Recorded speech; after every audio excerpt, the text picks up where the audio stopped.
Chapter 6. "I asked you," Ciri, who was lying on her back, snapped angrily. "I asked you not to touch me!" Missel withdrew her hand and the blade of grass she had been tickling Ciri's neck with, stretched out beside her, and gazed up at the sky, placing both hands under her shaven neck. "You've been acting strangely of late, young falcon. I just want you to stop touching me." "It's just for fun, I know," Ciri said through pursed lips. "Just for fun. It's always been just for fun. But I've stopped enjoying it, do you see? For me it's no fun anymore." Missel was silent for a long while, lying on her back and staring at the blue sky, riven with ragged streaks of cloud. A hawk circled high above the trees. "Your dreams," she finally said. "It's because of your dreams, isn't it? You wake almost every night screaming. What you once lived through now returns in your dreams. I'm no stranger to such things myself." Ciri did not answer. "You've never told me anything about yourself," Missel said, breaking the silence once again. "About what you've been through, or where you're from, or if you've left anyone behind."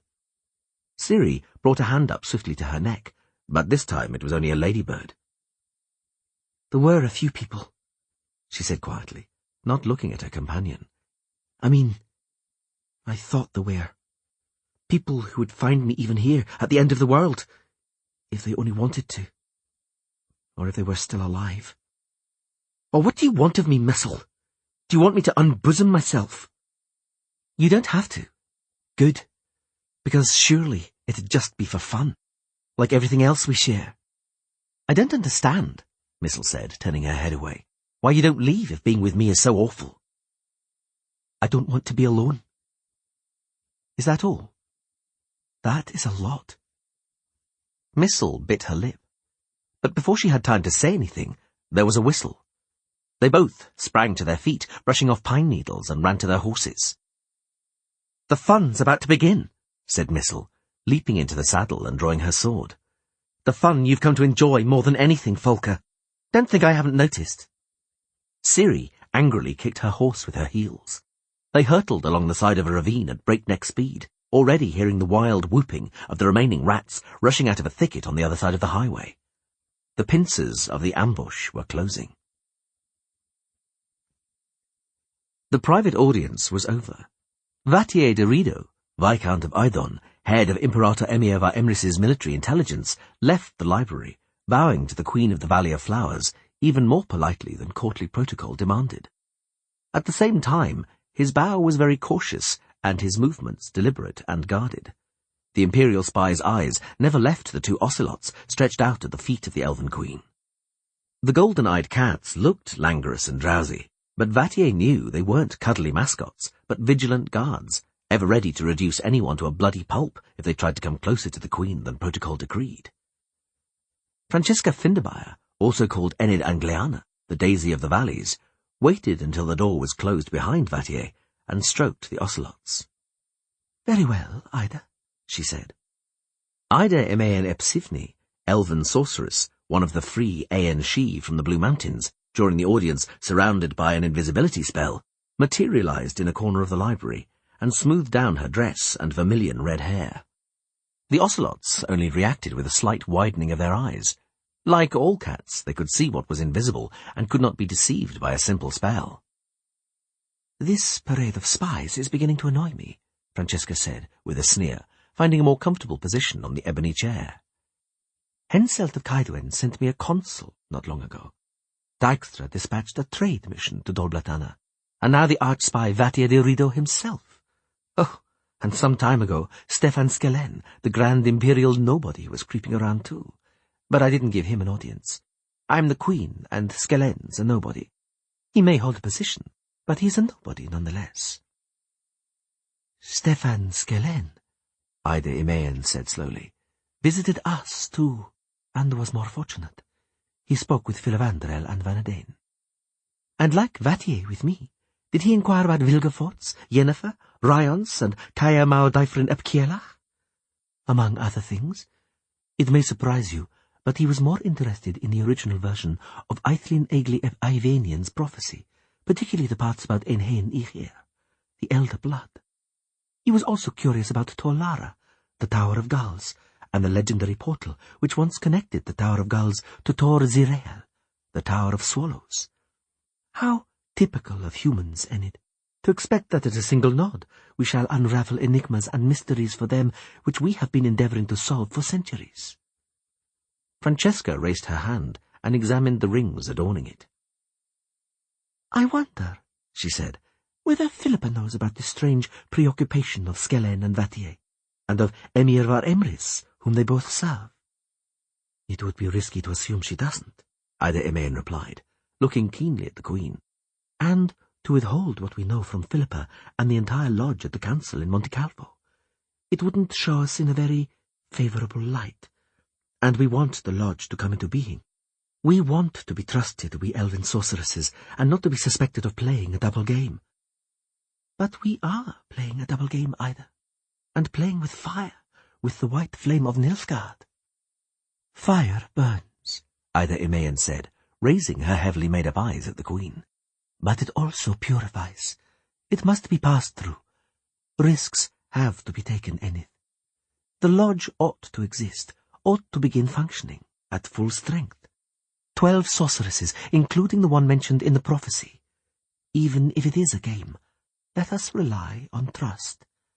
And if it's an entrapment, you know the individuals involved better than I do." Enid Angliana thought for a while.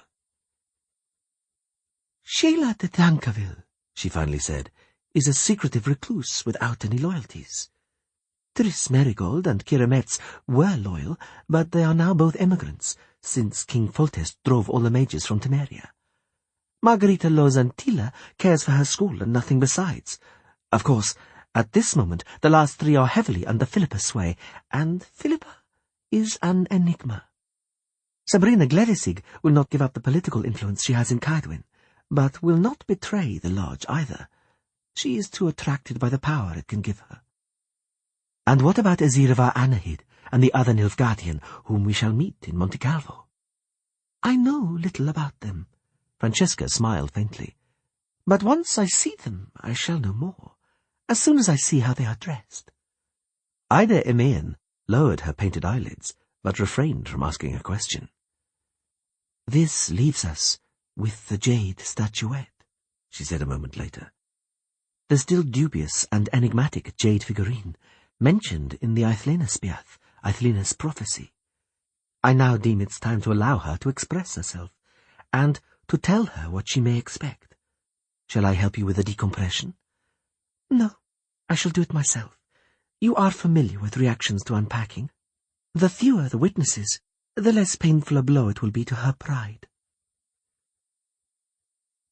Francesca Finderbeier checked one more time that the entire courtyard was thoroughly isolated from the rest of the palace by a protective field, which hid it from view and muffled its sounds.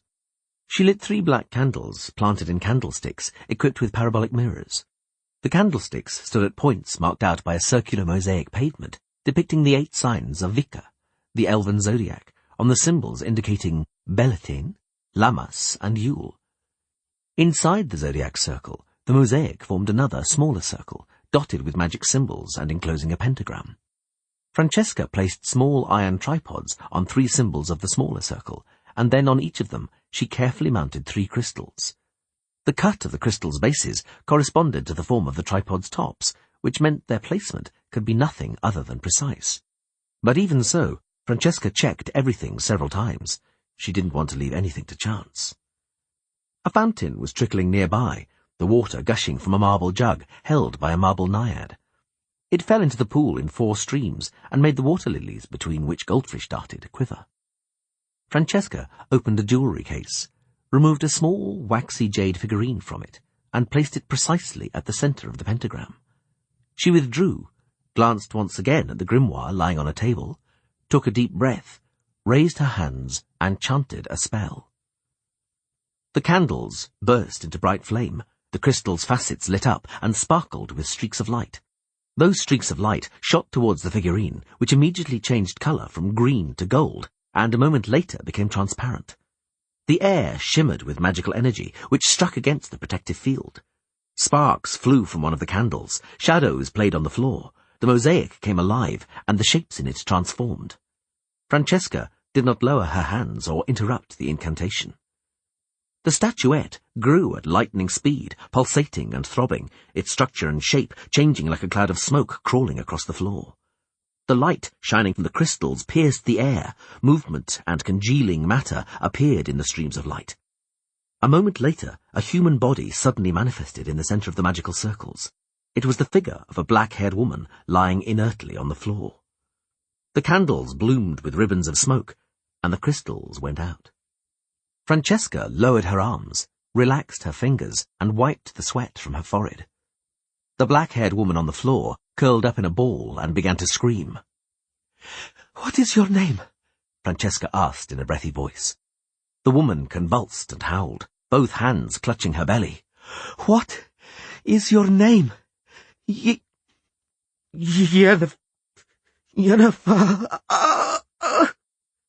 The elf sighed with relief. The woman continued to squirm and howl, banging her fists against the floor and retching. Francesca waited patiently and calmly. The woman, a moment earlier a jade figurine, was suffering, that was obvious, and normal, but her mind was undamaged.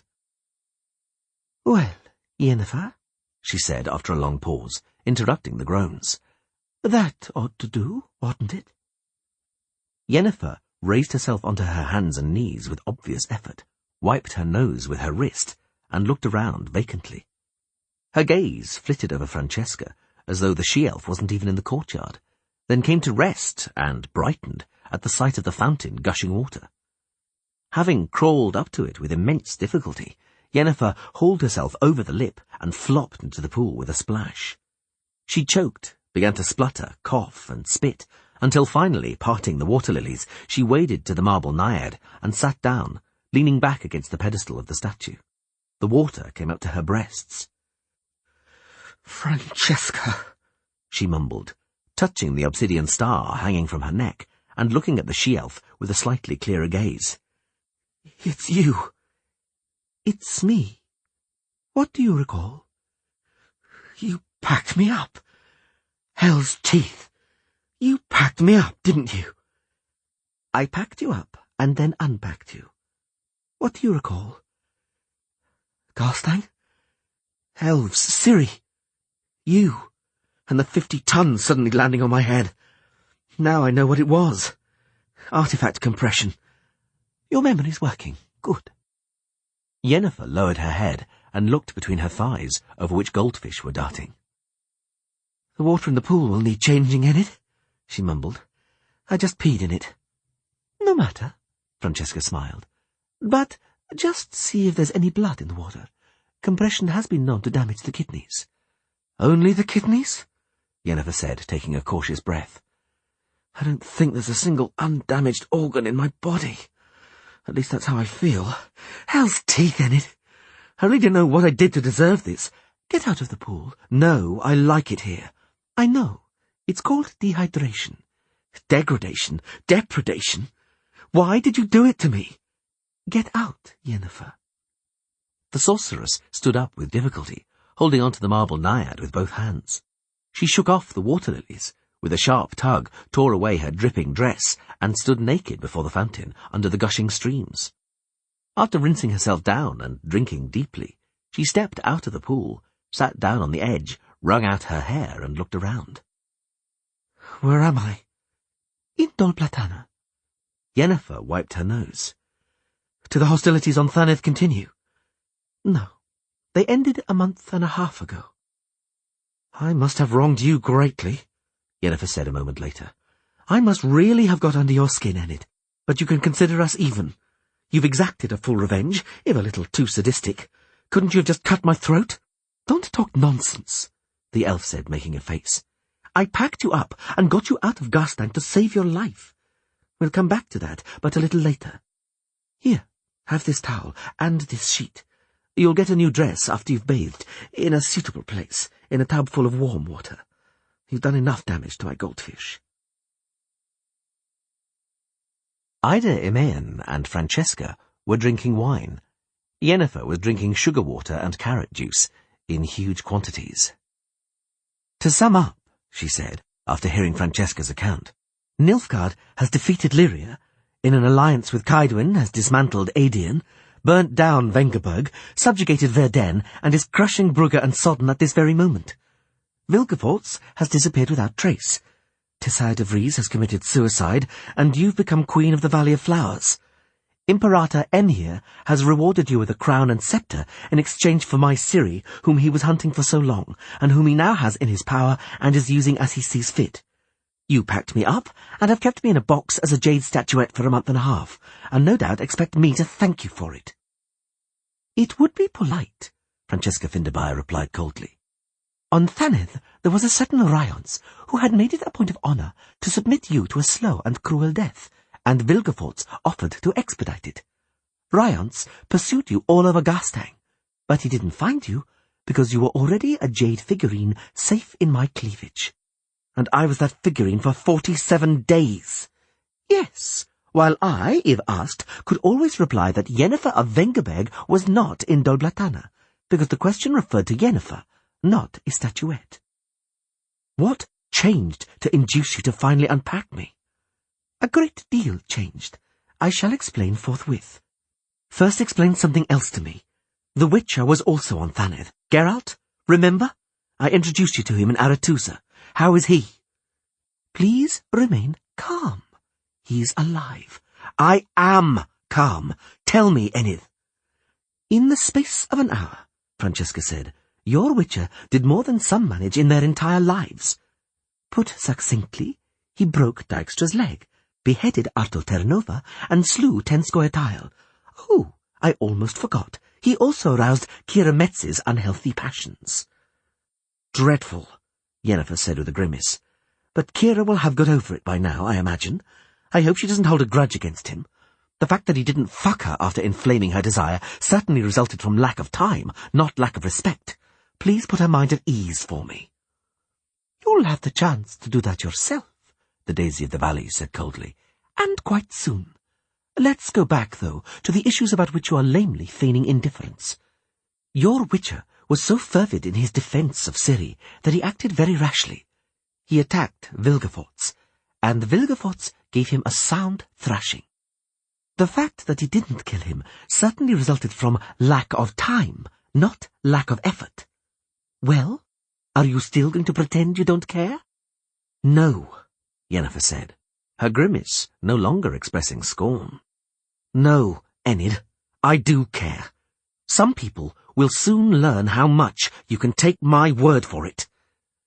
Francesca was no more concerned by Yennefer's threat than she had been by her mockery. Triss Merigold teleported what was left of the Witcher to Brokilon, she stated. As far as I know, the Dryads are still healing him. He is said to be recovering now, but it would be better if he didn't venture out of the forest. He's being tracked by Dijkstra's spies and the military intelligence services of all the kings. So are you, for that matter. What did I do to deserve such attention? I didn't break anything of Dijkstra's. Oh, keep quiet and let me guess. I vanished without a trace from Thanedd. No one suspects I ended up in your pocket, shrunken down and packed up. Everybody is convinced I escaped to Niflgaard with my fellow conspirators. Everybody apart from the real conspirators, naturally, but they won't be correcting that error, for a war is raging, and disinformation is a weapon whose blade must always be kept sharp. And now, 47 days later, comes your moment to use that weapon. My house in Vengerberg is burnt to the ground, and I'm being hunted. There's nothing left to do but join a Scoia'tael commando, or join the fight for the elves' freedom in some other way. Yennefer sipped her carrot juice and stared into the eyes of Ida Emain Epsivni, who still remained peaceful and silent. Well, Mistress Ida, free lady of the Aeon She from the Blue Mountains, have I guessed correctly what's in store for me? Why are you so tight-lipped? Because I, Mistress Yennefer, the red-headed she-elf answered, say nothing when I have nothing sensible to say. It's always better than to make unfounded speculations and disguise one's anxiety with idle talk. And get to the point. Tell Mistress Yennefer what this is all about. You have my undivided attention, Yennefer said, touching the obsidian star hanging from its velvet ribbon. Speak, Francesca. The Daisy of the Valleys rested her chin on her interlocked hands. "Today," she announced, "is the second night of the full moon. In a short while, we shall be teleporting to Monte Calvo Castle, the seat of Philippa Eilhart. We shall be taking part in a session of an organization that ought to interest you. After all, you were always of the opinion that magic represents the utmost value, superior to all disputes, conflicts, political choices, personal interests, grudges, sentiments, and animosities. It will no doubt gladden you to hear that not long ago the foundations of an institution were laid down, something like a secret lodge, brought into being exclusively to defend the interests of magic, meant to ensure that magic occupies the place it deserves in the hierarchy of the world. Exercising my privilege to recommend new members to this lodge, I took the liberty of proposing 2 candidates, Ida Emin Epsivni and you." "What an unexpected honour," Yennefer sneered. "From magical oblivion straight to a secret elite and omnipotent lodge, which stands above personal grudges and resentments. But am I suitable? Will I find sufficient strength of character to rid myself of my grudges against the people who took Ciri from me, cruelly beat a man who is dear to me, and packed—" "I am certain," the she-elf interrupted, "that you will find sufficient strength of character, Yennefer.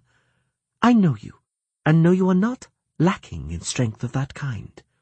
Neither are you lacking in ambition, which ought to dispel your doubts about the honour and the advancement which has come your way. If you want, though, I'll tell you frankly, I'm recommending you to the lodge because I consider you a person who deserves it, and who may render the cause a significant service." "Thank you," Yennefer responded, the scornful smirk in no hurry to disappear from her lips. "Thank you, Enid. I truly feel the ambition, hubris, and self-adoration filling me up. I'm ready to explode at any moment, and that's before I even begin wondering why you aren't recommending one more elf from Dol Blatana or a she-elf from the Blue Mountains instead of me." "You will find out why in Monte Calvo," Francesca replied coldly. "I'd rather find out now." "Tell her," Ida Imaean muttered. "It's because of Ciri," Francesca said after a moment's thought, raising her inscrutable eyes towards Yennefer. "The lodge is interested in her, and no one knows the girl as well as you. You'll learn the rest when we get there." "Agreed," Yennefer said, vigorously scratching a shoulder blade. Her skin, dried out by the compression, was still itching intolerably. "Now tell me the names of the other members, apart from you and Philippa." "Margarita Lozantila, Tris Merigold and Kira Metz, Sheila de Tankerville of Kovia, Sabrina Glevisig, and 2 sorceresses from Niflgaard." "An international women's republic?" "Let's say." "They must still think I'm an accomplice of Vilgefortz. Will they accept me?" "They accepted me. The rest I leave to you. You will be asked to give an account of your relationship with Ciri, from the very beginning, which, thanks to your witcher, was 15 years ago in Cintra, and right up until the events of a month and a half ago. Frankness and honesty will be absolutely paramount, and will confirm your loyalty to the lodge." "Who said there's anything to confirm? Isn't it too early to talk of loyalty? I'm not even familiar with the statute or program of this new institution." "Yennefer," the she-elf interjected, frowning slightly, "I'm recommending you to the lodge, but I have no intention of forcing you to do anything, particularly not to be loyal. You have a choice." "I think I know what it is." "And you would be right, but it is still a free choice. Speaking for myself, I still heartily encourage you to choose the lodge. Trust me, by doing so, you'll be helping Ciri much more effectively than by plunging headlong into a whirl of events, which, I'm guessing, you would love to do. Ciri's life is in danger. Only our combined efforts can save her. When you have heard what is said in Monte Calvo, you will realize I was speaking the truth. Yennefer, I don't like the gleam in your eyes. Give me your word you will not try to escape." "No." Yennefer shook her head, covering the star on the velvet ribbon with her hand. "No, I will not, Francesca." "I must warn you, my dear. All Monte Calvo's stationary portals have a distorting blockade. Anyone who tries to enter or leave without Philippa's permission will end up in a dungeon lined with demeritium. you'll be unable to open your own teleportal without the appropriate components. I don't want to confiscate your star, because you have to be in full possession of your faculties. But if you try any tricks... Yennefer, I cannot allow... The Lodge won't allow you to launch an insane one-woman attempt to rescue Ciri and seek vengeance. I still have your matrix and the spell's algorithm. I'll shrink you and pack you into a jade statuette again, for several months this time, or years if necessary. Thank you for the warning, but I still will not give you my word. Fringilla Vigo was putting on a brave face, but she was anxious and stressed. She herself had often reprimanded young Nilfgaardian mages for uncritically yielding to stereotypical opinions and notions. She herself had regularly ridiculed the crude image painted by gossip and propaganda of the typical sorceress from the north, artificially beautiful, arrogant, vain, and spoiled to the limits of perversion, and often beyond them. Right now, though, the closer the sequence of teleportals brought her to Monte Calvo Castle, the greater she was racked by uncertainty about what she would find when she arrived at the secret lodge meeting, and about what awaited her. Her untrammeled imagination offered up images of impossibly gorgeous women with diamond necklaces resting on naked breasts with rouged nipples, women with moist lips and eyes glistening from the effects of alcohol and narcotics. In her mind's eye, Fringilla could already see the gathering becoming a wild and depraved orgy, accompanied by frenzied music, aphrodisiacs, and slaves of both sexes using exotic accessories. The final teleportal left her standing between two black marble columns, with dry lips, her eyes watering from the magic wind, and her hand tightly clenching her emerald necklace, which filled the square neckline. Beside her materialized Azire va Anahid, also visibly agitated. Nevertheless, Fringilla had reason to suppose her friend was feeling uncomfortable owing to her new and unfamiliar outfit, a plain but very elegant hyacinth dress, complemented with a small, modest Alexandrite necklace. Her anxiety was dispelled at once. It was cool and quiet in the large hall, which was lit by magical lanterns. There was no naked slave beating a drum, nor girls with sequined pubic mounds dancing on the table. Neither was there the scent of hashish or Spanish fly in the air. Instead, the Nilfgaardian enchantresses were welcomed by Philippa Eilhart, the lady of the castle, tastefully dressed, grave, courteous, and businesslike. The others approached and introduced themselves, and Fringilla sighed with relief. The sorceresses from the north were beautiful, colourful, and sparkled with jewellery, but there was no trace of intoxicating substances or nymphomania in their eyes, which were accentuated by understated makeup. Nor did any of them have naked breasts, quite the opposite. Two of them had extremely modest gowns, fastened up to the neck, the severe Shayla de Tankerville, dressed in black, and the young Triss Merigold, with her blue eyes and exquisite auburn hair. The dark-haired Sabrina Glevissig and the blondes, Margarita Lozantila and Kira Metz, all had low-cut necklines, only slightly more revealing than Fringilla's. The wait for other participants was filled by polite conversation, during which all of them had the opportunity to say something about themselves. Philippa Eilhart's tactful comments and observations swiftly and adroitly broke the ice, although the only ice in the vicinity was on the food table, which was piled high with a mountain of oysters. No other ice could be discerned. Shayla de Tankerville, a scholar, immediately found a great deal of common ground with the scholar Azire va Anahid, while Fringilla quickly warmed towards the bubbly Triss Merigold. The conversation was accompanied by the greedy consumption of oysters. The only person not eating was Sabrina Glevissig, a true daughter of the Kaidwen forests, who took the liberty of expressing a scornful opinion about that slimy filth, and a yen for a slice of cold venison with plums. Philippa Eilhart, instead of reacting to the insult with haughty coolness, tugged on the bell-pull, and a moment later meat was brought in, inconspicuously and noiselessly. Fringilla's astonishment was immense. "Well," she thought, "it takes all sorts." The teleportal between the columns flared up and vibrated audibly. Utter amazement was painted on Sabrina Glevissig's face. Kira Metz dropped an oyster and a knife onto the ice. Triss stifled a gasp. 3 sorceresses emerged from the portal. 3 she-elves, one with a hair colour of dark gold, one of vermilion, and the third of raven black. "Welcome, Francesca," Philippa said. In her voice was none of the emotion being expressed by her eyes, which, though, she quickly narrowed. "Welcome, Yennefer." "I was given the privilege of filling 2 seats," the golden-haired newcomer, addressed as Francesca, said melodiously, undoubtedly noticing Philippa's astonishment. "Here are my candidates. Yennefer of Vengerberg, who needs no introduction, and Mistress Ida Emain Apsivne, an Aen Shevain from the Blue Mountains." Ida Emain slightly inclined her head and her mass of red curls, and rustled her floating daffodil-yellow dress. "May I assume," Francesca said, looking around, "that we are all here now?" "Only Vilgefortz is missing," Sabrina Glevisig hissed quietly, but with unfeigned anger, looking askance at Yennefer. "And the Scoia'tael hiding in the cellars," Kira Metz muttered. Triss froze her with a look. Philippa made the introductions. Fringilla watched Francesca Finderbauer with curiosity. Enid Angleana, the Daisy of the Valleys, the illustrious Queen of Dol Blathanna, the Queen of the Elves, who had not long before recovered their country. "The rumours about Francesca's beauty were not exaggerated," thought Fringilla. The red-headed and large-eyed Ida Emain clearly aroused everybody's interest, including both sorceresses from Niflgaard. The free elves from the Blue Mountains maintained contact neither with humans nor with their own kind living closer to humans. The few Aen Shevain, or sages among the free elves, were an almost legendary enigma.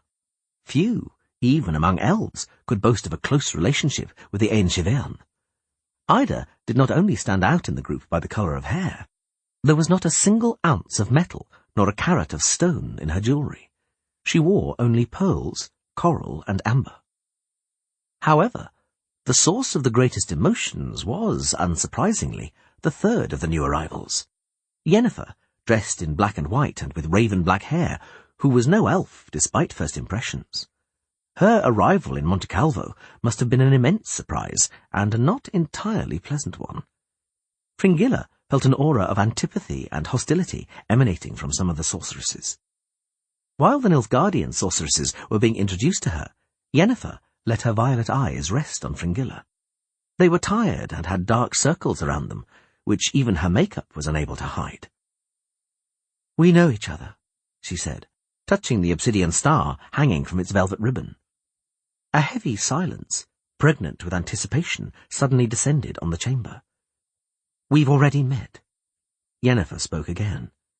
"I don't recall," Fringilla said, without looking away. "I'm not surprised, but I have a good memory for faces and figures. I saw you from Sodden Hill." "In which case there can be no mistake," Fringilla Vigo said, and raised her head proudly, sweeping her eyes over all those present. "I was at the Battle of Sodden." Philippa Eilhart forestalled a response. "I was there too," she said, "and I also have many recollections. I don't think, however, that excessive straining of the memory or unnecessary rummaging around in it will bring us any benefit here, in this chamber. What we plan to undertake here will be better served by forgetting, forgiving, and being reconciled with each other. Do you agree, Yennefer?" The black-haired sorceress tossed her curly locks away from her forehead. "When I finally learn what you're trying to do here," she replied, "I'll tell you what I agree with, Philippa, and what I don't agree with." "In that case, it would be best if we began without delay. Please, would you take your places, ladies?" The seats at the round table, apart from one, had place cards. Fringilla sat down beside Azire va Anahid, with the unnamed seat on her right, separating her from Shayla de Tankerville, beyond whom Sabrina Glevisig and Kira Metz took their places. On Azire's left sat Ida Emain, Francesca Finderbauer, and Yennefer. Philippa Eilhart occupied the place exactly opposite Azire, with Margarita Lozantile on her right and Triss Merigold on her left. All of the chairs had armrests carved in the shape of sphinxes. Philippa began. She repeated the welcome and immediately got down to business. Fringilla, to whom Azira had given a detailed report of the lodge's previous meeting, learned nothing new from the introduction. Neither was she surprised by the declarations made by all the sorceresses to join the lodge, nor the first contributions to the discussion. She was somewhat disconcerted, however, that those first voices related to the war the Empire was waging with the Nordlings, and in particular the operation in Sodden and Brugge, which had been begun a short time before, during which the imperial forces had clashed with the Temerian army. In spite of the lodge's statutory political neutrality, the sorceresses were unable to hide their views. Some were clearly anxious about the close proximity of Niflgaard. Fringilla had mixed feelings. She had assumed that such educated people would understand that the Empire was bringing culture, prosperity, order, and political stability to the north. On the other hand, though, she didn't know how she would have reacted herself were foreign armies approaching her home. However, Philippa Eilhart had clearly heard enough discussion about military matters. "No one is capable of predicting the outcome of this war," she said. "What is more, predictions of that kind are pointless. It's time we looked at this matter with a dispassionate eye. Firstly, war is not such a great evil. I'd be more afraid of the consequences of overpopulation, which at this stage of the growth of agriculture and industry would lead to famine. Secondly, war is an extension of the king's politics. How many of those who are reigning now will be alive in 100 years? None of them, that's obvious. How many dynasties will last? There's no way of predicting.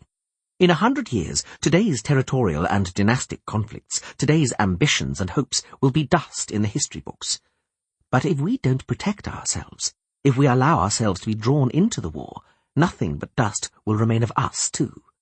If, however, we look a little beyond the battle flags, if we close our ears to the cries of war and patriotism, we shall survive. And we must survive. We must, because we bear responsibility. Not towards kings and their local interests, focused on the concerns of one kingdom. We are responsible for the whole world, for progress, for the changes which accompany this progress. We are responsible for the future. Desire de Vries would have expressed it differently, Francesca Finderbaya said. She was always concerned with responsibility towards the common man, not in the future, but here and now. Desire de Vries is dead. Were she alive, she would be here among us. No doubt. The Daisy of the Valleys smiled. But I don't think she would have agreed with the theory that war is a remedy for famine and overpopulation. Pay attention to the language used here, honourable sisters. We are debating using the common speech, which is meant to ease understanding. But for me, it's a foreign language, one becoming more and more foreign.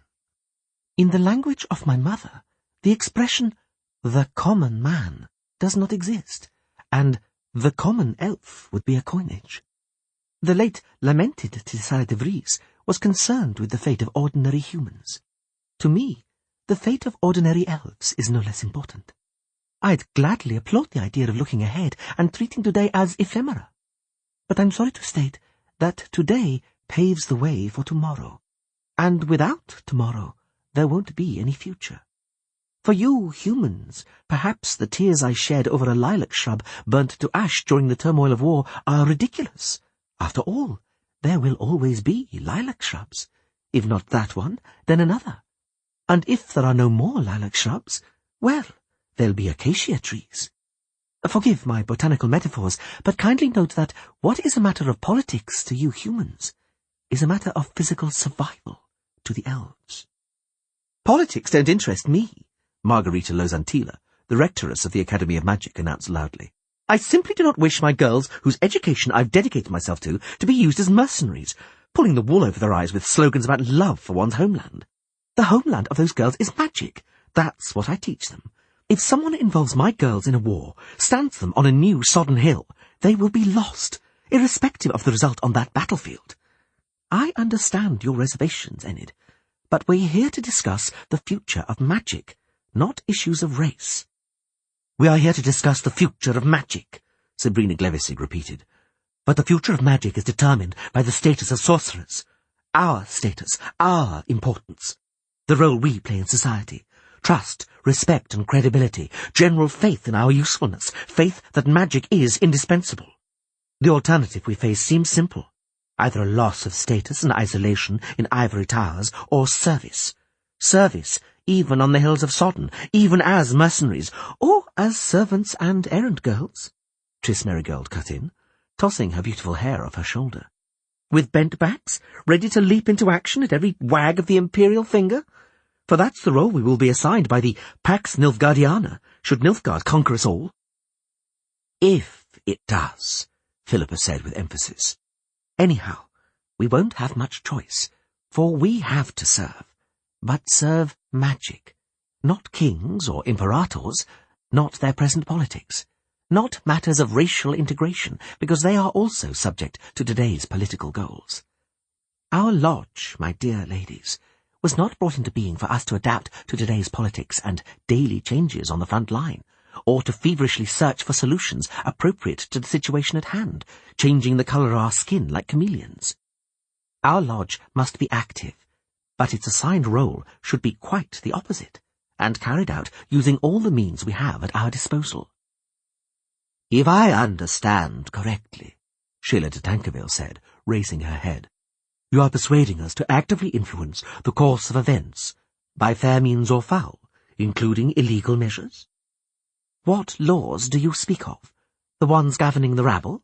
The ones written in the codices, which we drew up and dictated to the royal jurists? We are only bound by one law, our own. I see. The sorceress from Kovir smiled. We then shall actively influence the course of events. Should the king's politics not be to our liking, we'll simply change it. Correct, Philippa? Or perhaps it's better to overthrow all those crowned asses at once, dethrone them and drive them out, and seize power at once. In the past, we crowned kings who were convenient to us. Unfortunately, we did not put magic on the throne. We have never given magic absolute power. It's time we corrected that mistake. You have yourself in mind, of course, Sabrina Glevissig said, leaning across the table. On the Redanian throne, naturally.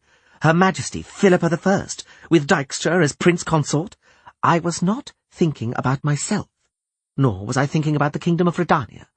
I have in mind the Kingdom of the North, which the Kingdom of Kovir is today evolving into. An empire whose power will be equal to Niflgaard's, thanks to which the currently oscillating scales of the world will finally come to rest in equilibrium. An empire ruled by magic, which we shall raise to the throne by marrying the Kovirian crown prince to a sorceress. Yes, you heard correctly, dear sisters. You are looking in the right direction. Yes, here, at this table, in this vacant seat, we shall place the lodge's 12th sorceress, and then we shall put her on the throne. The silence that fell was broken by Sheila de Tankerville. An ambitious project indeed, she said, with a hint of derision in her voice. Truly worthy of us all here seated. It absolutely justifies establishing a lodge of this kind. After all, less lofty tasks, even ones that are tottering on the brink of reality and feasibility, would be an affront to us. That would be like using an astrolabe to hammer in nails. No, no, it is best to set ourselves an utterly impossible task from the start. Why call it impossible? Have mercy, Philippa, Sabrina Glevissig sighed. No king would ever wed a sorceress. No society would accept a sorceress on the throne. An ancient custom stands in the way. A foolish one, perhaps, but it is there, nevertheless. There also exist, Margarita Lozantila added, obstacles of what I would call a technical nature. The sorceress who joined the House of Kovir would have to comply with a large number of conditions, both from our point of view and that of the House of Kovir. Those conditions are mutually exclusive. They contradict each other in obvious ways. Don't you see that, Philippa? For us, this person ought to be schooled in magic, utterly dedicated to magic, comprehending her role and capable of playing it deftly, imperceptibly, and without arousing suspicion. Without direction or prompt, without any grey eminences standing in the shadows, against whom rebels always first direct their anger in a revolution. And Kovir itself, without any apparent pressure from us, must also choose her as the wife of the heir to the throne. That is obvious. So who do you think Kovir would select, given a free choice? A girl from a royal family, whose royal blood flows back many generations. A very young woman, suitable for a young prince. A girl who is fertile, because this is about a dynasty. Such prerequisites rule you out, Philippa, rule me out, rule out Kira, and Triss even, the youngest among us. They also rule out all the novices at my school, who are anyhow of little interest to us. They are but buds, the colour of whose petals are still unknown. It's unthinkable that any of them would occupy the 12th empty seat at this table. In other words, were Kovir to be afflicted with insanity and willing to marry their prince to a sorceress, we couldn't find a suitable woman. Who, then, is to be this Queen of the North? A girl from a royal family, Philippa calmly replied, in whose veins flows royal blood, the blood of several great dynasties, very young and capable of producing offspring. A girl with exceptional magical and prophetic abilities, a carrier of the elder blood, as the prophecies had heralded. A girl who will play her role with great aplomb without direction, prompt, sycophants, or grey eminences, because that is what her destiny demands. A girl whose true abilities are and will be known only to us. Cyrilla, daughter of Princess Pavetta of Cintra, the granddaughter of the Queen Calanthe, called the Lioness of Cintra. The elder blood, the icy flame of the north, the destroyer and restorer, whose coming was prophesied centuries ago. Ciri of Cintra, the Queen of the North, and her blood, from which will be born the Queen of the world. At the sight of the rats bursting out of the ambush, two of the horsemen escorting the carriage immediately turned tail and sped away, but they didn't stand a chance. Gisela, helped by Reef and Iskra, cut off their escape, and after a short fight, hacked them to pieces. Kaylee, Asa, and Missile fell on the other two, who were prepared to defend the carriage and the 4 spotted horses harnessed to it desperately. Ciri felt disappointment and overwhelming anger. They hadn't left anyone for her. It looked as though she would have no one to kill. But there was still one horseman riding in front of the carriage as an outrider, lightly armed on a swift horse. He could have escaped, but hadn't. He turned back, swung his sword, and dashed straight at Ciri. She let him approach, even somewhat slowing her horse. When he struck, rising up in the stirrups, she leant far out from the saddle, skillfully ducking under his blade, then sat back up, pushing off hard against the stirrups. The horseman was quick and agile, and managed to strike again. This time she parried obliquely, and when the sword slid away, she struck the horseman in the hand from below with a short lunge, then swung her sword in a feint towards his face. He involuntarily covered his head with his left hand, and she deftly turned the sword around in her hand and slashed him in the armpit, a cut she had practised for hours at Caermoran. The Nilfgaardian slid from his saddle, fell to the ground, lifted himself up onto his knees, and howled like an animal, desperately trying to staunch the blood gushing from his severed arteries. Ciri watched him for a moment, as usual fascinated by the sight of a man fiercely fighting death with all his strength. She waited for him to bleed out. Then she rode off without looking back. The ambush was over. The escort had been dispatched. Asa and Reef stopped the carriage, seizing the reins of the lead pair. The postilion, a young boy in colourful livery, having been pushed from the right lead horse, knelt on the ground, crying and begging for mercy. The coachman threw down the reins and also begged for his life, his hands placed together as though in prayer. Gisela, Iskra, and Missile cantered over to the carriage, and Kaylee jumped off and jerked the door open. Ciri rode up and dismounted, still holding her blood-covered sword. In the carriage sat a fat matron in an old-fashioned gown and bonnet, clutching a young and terribly pale girl in a black dress fastened up to the neck with a guipure lace collar. Ciri noticed she had a brooch pinned to her dress, a very pretty brooch. "Oh, spotted horses," Iskra called, looking at the rig. "What beauties! We'll get a few florins for this for." "And the coachman and postilion," Kaylee said, grinning at the woman and the girl, "will pull the carriage to town once we've harnessed them up, and when we come to a hill, those 2 fine ladies will help." "Highwaymen, sirs," the matron in the old-fashioned gown whimpered, clearly more horrified by Kaylee's hideous smile than the bloody steel in Ciri's hand. "I appeal to your honour. You surely will not outrage this young maiden." "Hey, Missile," Kaylee called, smiling derisively. "Your honour's being appealed to." "Shut your gob," Gisela grimaced, still mounted. "Your jokes don't make anyone laugh. And you, woman, calm down. We're the rats. We don't fight women and we don't harm them. Reef, Iskra, unharness the ponies. Missile, catch our mounts. We're leaving." "We rats don't fight with women." Kaylee grinned once more, staring at the ashen face of the girl in the black dress. "We just have some fun with them occasionally, if they have a yen." "Well, do you, young lady? You haven't got an itch between your legs, have you? Please, don't be shy. Just nod your little head." "Show some respect," the lady in the old-fashioned gown screamed, her voice faltering. "How dare you talk like that to the much-honoured Baron's daughter, brigand?" Cayley roared with laughter, then bowed extravagantly. "I beg for forgiveness. I didn't wish to offend." "What? Mayn't I even ask?" "Cayley," Iskra called, "come here and stop dallying. Help us unharness these horses. Volker, move it." Ciri couldn't tear her eyes away from the coat of arms on the carriage doors. A silver unicorn on a black field. A unicorn, she thought. I once saw a unicorn like that. When? In another life. Or perhaps it was only a dream. "Volker, what's the matter?" "I am Volker. But I wasn't always. Not always." She gathered herself and pursed her lips. "I was unkind to Missel," she thought. "I upset her. I have to apologize somehow." She placed a foot on the carriage steps, staring at the brooch on the pale girl's dress. "Hand it over," she said bluntly. "How dare you?" the matron choked. "Do you know who you are speaking to? She is the noble-born daughter of the Baron of Catterday." Ciri looked around, making sure no one was listening. "A baron's daughter," she hissed. "A pretty title.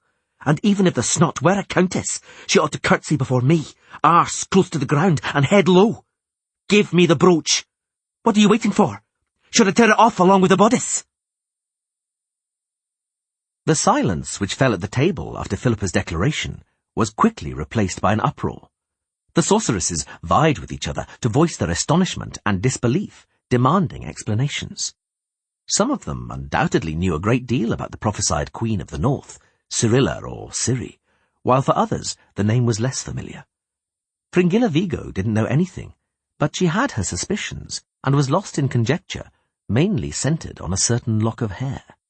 However, when she asked Desiree in hushed tones, the sorceress said nothing and instructed her to remain silent too. Meanwhile, Philippa Eilhart took the floor once again. "Most of us saw Ciri on Thaneth, where she delivered prophecy in a trance and caused a great deal of confusion. Some of us are close, or even very close, to her. I have you in mind in particular, Yennefer. It's your turn to speak."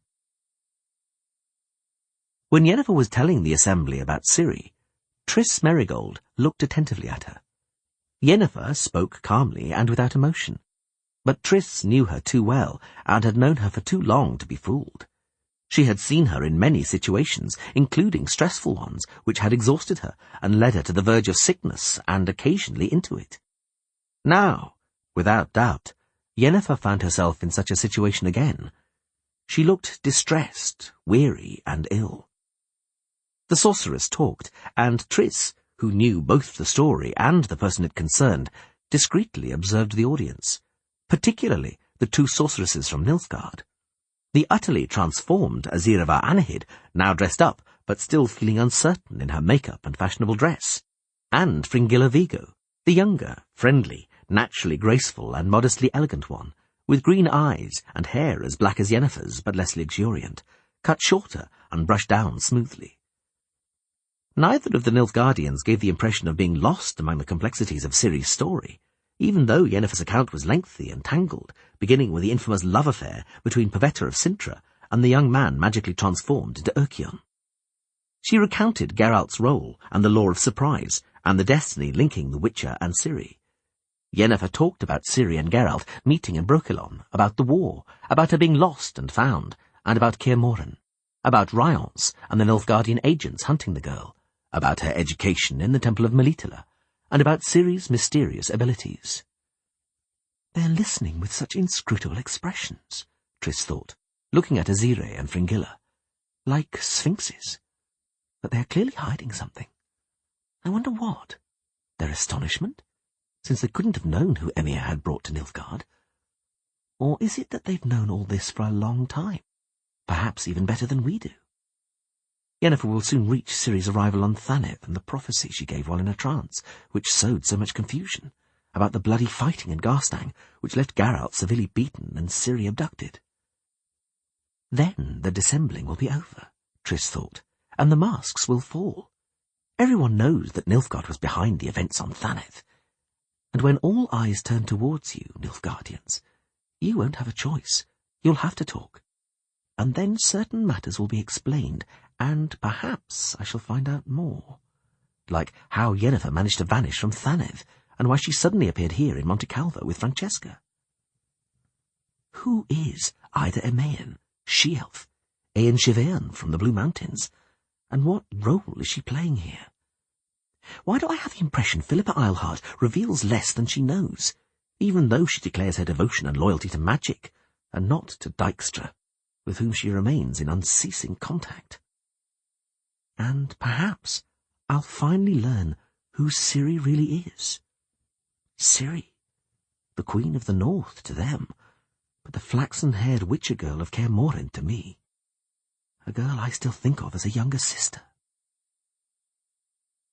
Fringilla Vigo had heard something about witchers, individuals who earned their keep by killing monsters and beasts. She listened attentively to Yennefer's story and to the sound of her voice, and observed her face. She didn't let herself be deceived. The strong, emotional relationship between Yennefer and Ciri, whom everyone found so fascinating, was clear as day. Interestingly enough, the relationship between the sorceress and the witcher she had mentioned was equally clear and equally strong. Fringilla began to reflect on this, but was interrupted by raised voices. She had already worked out that some of the assembled company had been in opposing camps during the rebellion on Thanedd, so was not at all surprised by the antipathy expressed in the form of biting comments directed at Yennefer as she spoke. Just as an argument seemed inevitable, Philippa Eilhart cut it short by unceremoniously slapping the table, which made the cups jingle. "Enough!" she shouted. "Be quiet, Sabrina. Don't let her goad you, Francesca. That's quite enough about Thanedd and Garstang. It's history." History, Fringilla thought, with an astonishing sense of hurt. But history, which they, even though they belonged to different camps, had a hand in. They made their mark. They knew what they were doing and why. And we, Imperial sorceresses, don't know anything. We really are like errand girls, who know what they are being sent to do, but don't know why. It's good that this lodge is coming into being, she deemed. The devil only knows how it will end, but at least it's beginning, here and now. "Yennefer, continue," Philippa summoned. "I don't have anything else to say," the black-haired sorceress answered through pursed lips. "I repeat, Tissaia de Vries ordered me to bring Ciri to Garstang." "It's easy to blame the dead," Sabrina Glevissig snarled, but Philippa quietened her with a sharp gesture. "I didn't want to meddle in Aretusa's business," Yennefer said, pale and clearly disturbed. "I wanted to take Ciri and escape Thanedd, but Tissaia convinced me that the girl's appearance in Garstang would be a shock to many, and that her prophecy would pour oil on troubled waters. I'm not blaming her, however, because I agreed with her then. Both of us made a mistake. Mine was greater, though. Had I left Ciri in Rita's care—" "What's done cannot be undone," Philippa interrupted. "Anyone can make a mistake, even Tissaia de Vries. When did Tissaia see Ciri for the first time?" 3 days before the conclave began," Margarita Lozentile replied. "In Gorsvelen. I also made her acquaintance then, and I knew she was a remarkable individual the moment I saw her." "Extremely remarkable," said the previously silent Ida Emain Epsivni. "For the legacy of remarkable blood is concentrated in her. Hen Icher, the elder blood. Genetic material determining the carrier's uncommon abilities, determining the great role she will play, that she must play." "Because that is what elven legends, myths, and prophecies demand?" Sabrina Glevissig asked with a sneer. "Since the very beginning this whole matter has smacked of fairy tales and fantasies. Now I have no doubts. My dear ladies, I suggest we discuss something important, rational, and real for a change." "I bow before sober rationality, the power and source of your race's great superiority," Ida Emain said, smiling faintly. "Nonetheless, here in the company of individuals capable of using a power which does not always lend itself to rational analysis or explanations, it seems somewhat improper to disregard the elves' prophecies. Neither our race nor our power draws its strength from rationality. In spite of that, it has endured for tens of thousands of years." "The genetic material called the elder blood, of which we are talking, turned out to be a little less hardy, however," Sheila de Tankerville observed. "Even elven legends and prophecies, which I in no way disregard, consider the elder blood to be utterly atrophied. Extinct.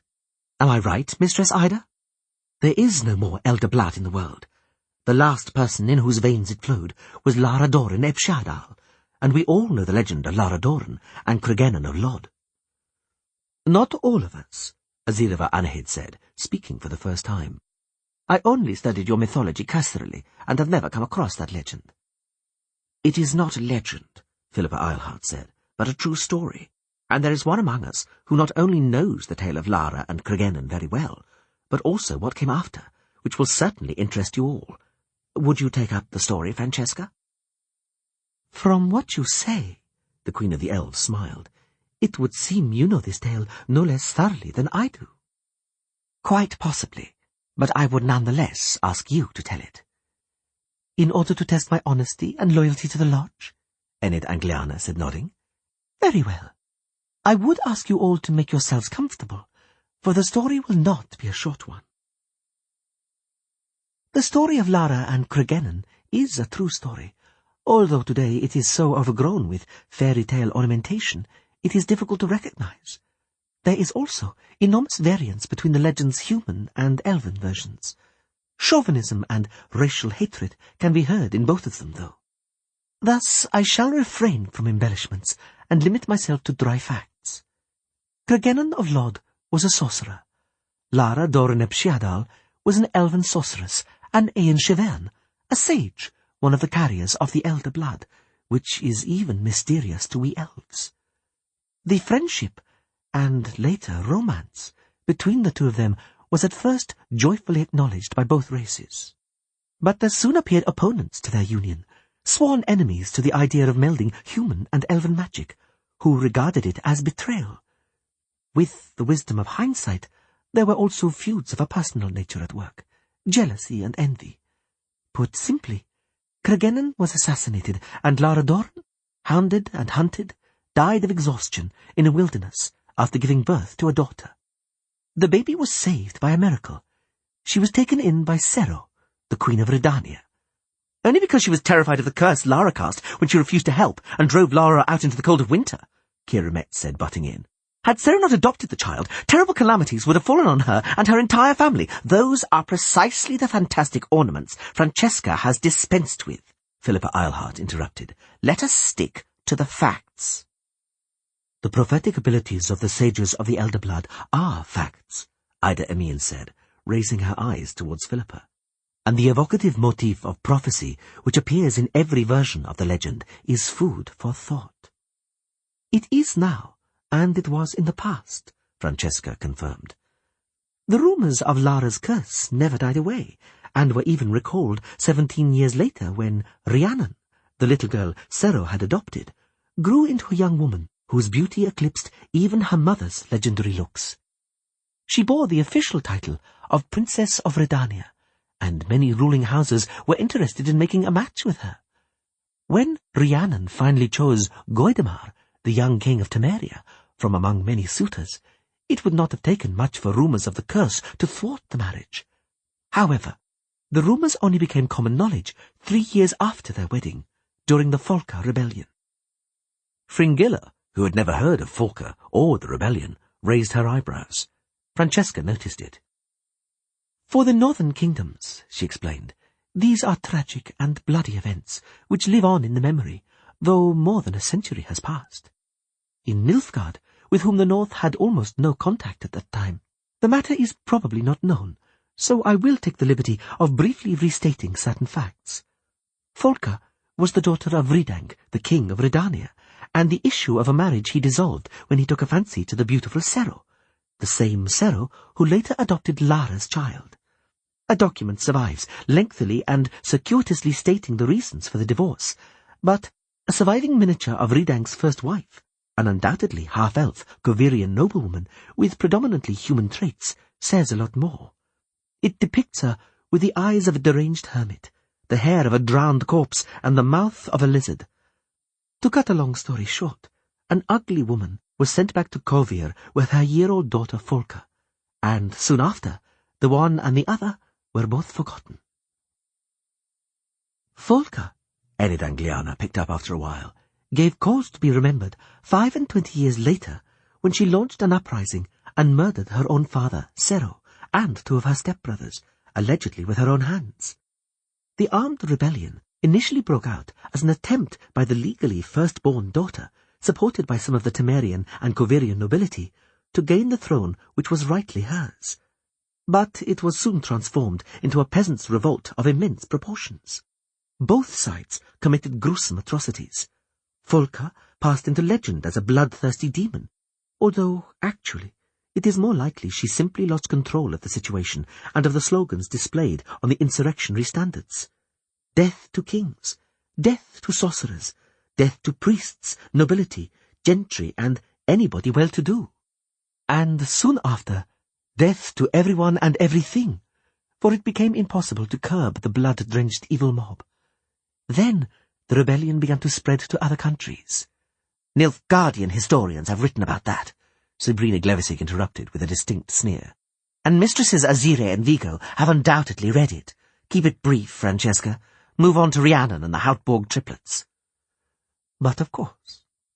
Rhiannon, issue of Lara Doran, adopted daughter of Sero, now the wife of Goidemar, king of Temeria, was accidentally seized by Folka's rebels and imprisoned in Houtborg Castle. She was pregnant at the time of her capture. The castle was still under siege long after the rebellion had been suppressed and Folka executed, but Goidemar finally took it by storm and rescued his wife. And 3 children. 2 little girls who were already walking and a boy who was learning to. Rhiannon had been driven insane. The furious Goidemar put all the captives on the rack and from the shreds of their testimonies, interspersed with groans, constructed a plausible picture. Folka, who had inherited her looks more from her elven grandmother than her mother, had generously bestowed her charms on all her officers in command, from the noblemen to ordinary captains and thugs, by so doing ensuring their faithfulness and loyalty to her. She finally fell pregnant and gave birth to a child precisely at the same moment that Rhiannon, who was imprisoned in Houtborg, had twins. Folka ordered her infant to be raised with Rhiannon's children. As she was later alleged to have said, only queens were worthy of the honour of being wet nurses to her bastards, and a similar fate would await every queen and princess in the new order Folka would build following her victory. The problem was that no one, not even Rhiannon, knew which of the triplets was Folka's. It was surmised that it was most likely one of the girls, because Rhiannon had reputedly given birth to a girl and a boy. I repeat, most likely, since in spite of Folka's boast, the children were suckled by ordinary peasant wet nurses. Rhiannon could hardly remember anything when her insanity was finally cured. Yes, she gave birth. Yes, the triplets were occasionally brought to her bed and shown to her, but nothing more. Sorcerers were summoned to examine the triplets and establish which was which. Goidemar was so unwavering that he intended, after ascertaining which was Folka's bastard, to publicly execute the child. We could not allow it. After the uprising's suppression, unspeakable brutality had been inflicted on the captured rebels, and it was time to put an end to it. The execution of a child before its 2nd birthday? Can you imagine? What legends would have sprung up? And anyway, it had already been rumoured that Folka herself had been born a monster as a result of Lara Doran's curse. Nonsense, of course, since Folka had been born before Lara had even met Cregennan. But few people could be bothered to count the years. Pamphlets and other ridiculous documents were written about it and published clandestinely in Oxenford Academy. But I will return to the examination Goidemar ordered us to carry out. Us? Yennefer asked, looking up. Who precisely was that? Tisai de Vries, Augusta Wagner, Letitia Charbonneau, and Hen Gedimdaith, Francesca said calmly. I was later added to that body. I was a young sorceress, but a pure-blood elf, and my father, my biological father who disowned me, he was a sage.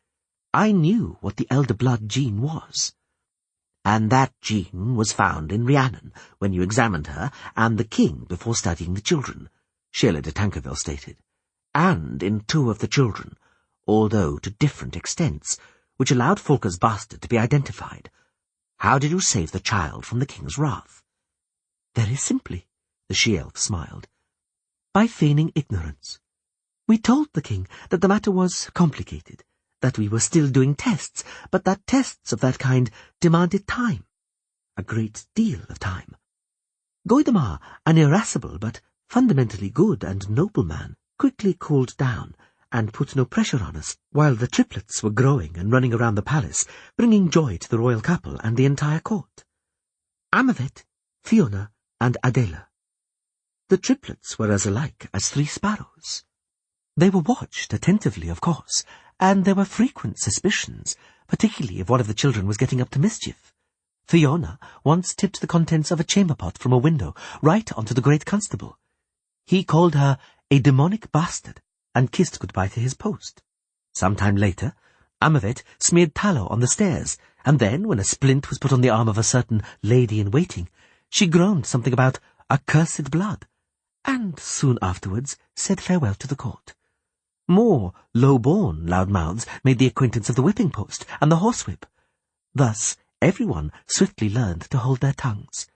There was even a baron from an ancient family who Adela shot in the backside with an arrow, who confined himself to "That's enough about the children's pranks," Philippa Eilhart interjected. When was Goidemar finally told the truth? He was never told. He never asked, which suited us. But you knew which of the children was Folker's bastard. Of course. It was Adela. Not Fiona. No, Adela. She died of the plague. The demonic bastard, the accursed blood, the daughter of the diabolical Folker, helped the priests in the infirmary beyond the castle walls during an epidemic, in spite of the king's protests. She caught the plague from the sick children she was treating and died. She was 17. A year later, her pseudo-brother, Amavet, became romantically involved with Countess Anna Kameni and was murdered by assassins hired by her husband. The same year, Rhiannon died, distraught and inconsolable after the death of 2 of her beloved children.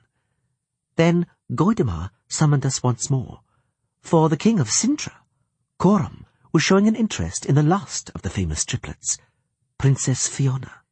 He wanted her to marry his son, also Coram, but knew of the rumours and didn't want to go ahead with the match in case Fiona was indeed Folker's bastard.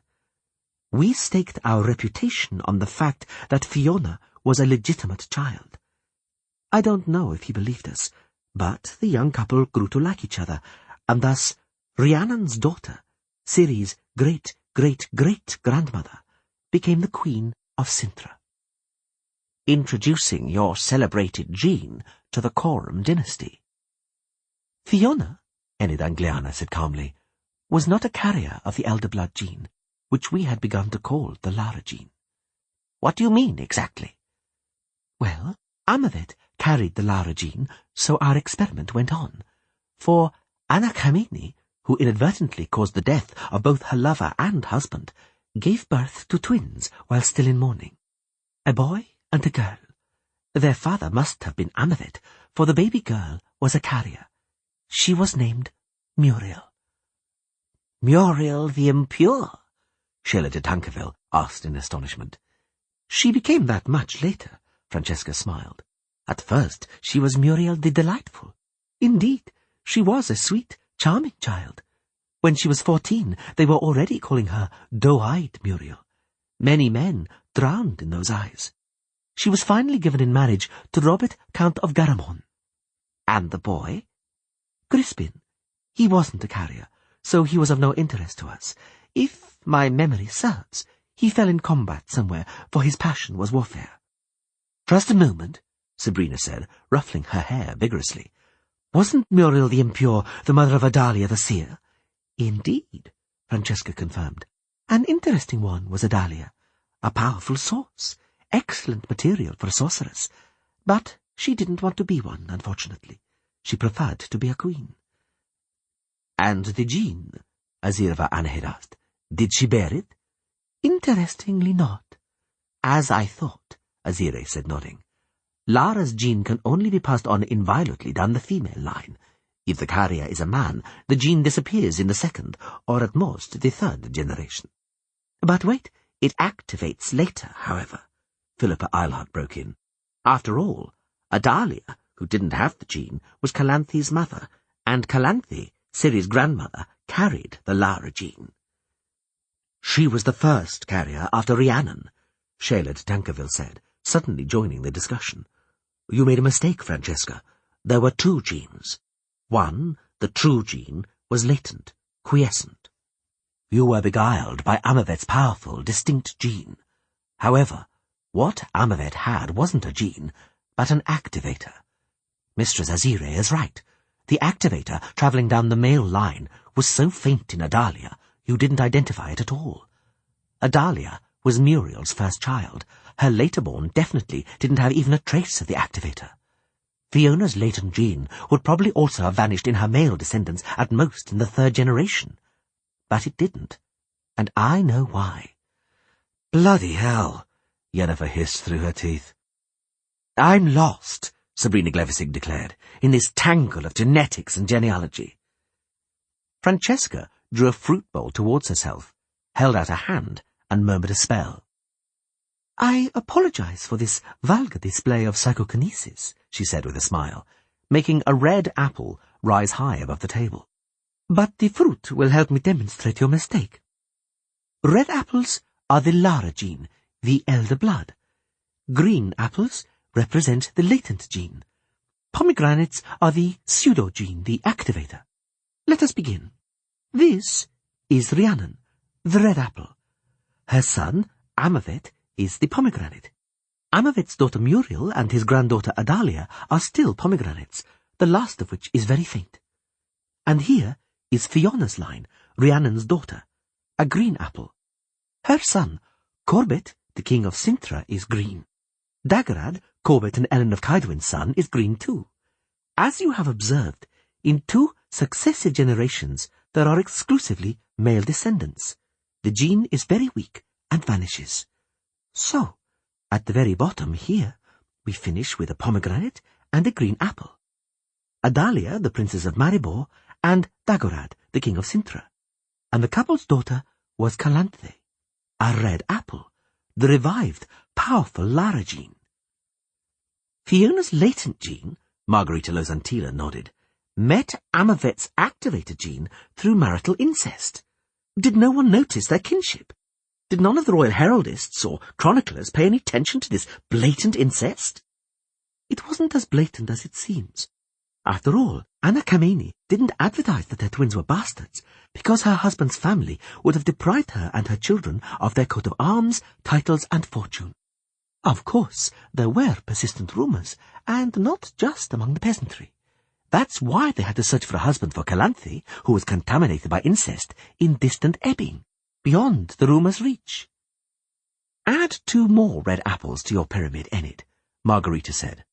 Now, as Mistress Azire has astutely indicated, we can see the reborn Lara gene moving smoothly down the female line. Yes, here is Pavetta, Calanthe's daughter, and Pavetta's daughter Cyrilla, the sole inheritor of the elder blood, carrier of the Lara gene. The sole inheritor? Shayla de Tankerville asked abruptly. You're very confident, Enid. What do you mean by that? Shayla suddenly stood up, snapped her beringed fingers towards the fruit bowl, and made the remaining fruit levitate, disrupting Francesca's model and transforming it into a multicoloured confusion. This is what I mean, she said coldly, pointing at the jumble of fruit. Here we have all the possible genetic combinations and permutations, and we know as much as we can see here, namely nothing. Your mistake backfired, Francesca, and it caused an avalanche of errors. The gene only reappeared by accident after a century, during which time we have no idea what may have occurred. Secret, hidden, hushed-up events. Premarital children, extramarital children, adoptive children, even changelings. Incest. The cross-breeding of races, the blood of forgotten ancestors returning in later generations. In short, 100 years ago, you had the gene within arm's reach, even in your hands. And it gave you the slip. That was a mistake, Enid. A terrible mistake. Too much confusion, too many accidents, too little control, too little interference in the randomness of it all. We weren't dealing, Enid Angliana said through pursed lips, with rabbits, which we could pair off and put in a hutch. Fringilla, following Triss Merigold's gaze, noticed Yennefer's hands suddenly clenching her chair's carved armrests. So this is what Yennefer and Francesca have in common, Triss thought feverishly, still avoiding her close friend's gaze. Cynical duplicity. For, after all, pairing off and breeding turned out to be unavoidable. Indeed, their plans for Ciri and the Prince of Kovir, although apparently improbable, are actually quite realistic. They've done it before. They've placed whoever they wanted on thrones, created the marriages and dynasties they desired, and which were convenient for them. Spells, aphrodisiacs, and elixirs were all used. Queens and princesses suddenly entered bizarre, often morganatic marriages, contrary to all plans, intentions, and agreements. And later, those who wanted children, but ought not to have them, were secretly given contraceptive agents. Those who didn't want children, but ought to have them, were given placebos of licorice water instead of the promised agents, which resulted in all of those improbable connections. Calanthe, Pavetta, and now Ciri. Yennefer was involved in this, and now she regrets it. She's right to. Damn it, were Geralt to find out. Sphinxes, Fringilla Vigo thought. The sphinxes carved on the chair's armrests. Yes, they ought to be the lodge's emblem. Wise, mysterious, silent. They are all sphinxes. They will easily achieve what they want. It's a trifle for them to marry Kovir off to that Ciri of theirs. They have the power to. They have the expertise and the means. The diamond necklace around Sabrina Glevisig's neck is probably worth almost as much as the entire income of forested Rocky Kaidwen. They could easily carry out their plans, but there is one snag. Aha, Triss Merigold thought. At last, we've reached the topic we should have started with. The sobering and discouraging fact that Ciri is in Niflgaard, in Emir's clutches, far away from the plans being hatched here. There is no question that Emir had been hunting for Cirilla for many years, Philippa continued. Everyone assumed his goal was a political union with Cintra and control of the fiefdom, which is her legal heritage. However, one cannot rule out that rather than politics, it concerns the gene of the elder blood, which Emir wants to introduce to the imperial line. If Emir knows what we do, he may want the prophecy to manifest itself in his dynasty, and the future queen of the world to be born in Niflgaard. A correction, Sabrina Glevisig interrupted.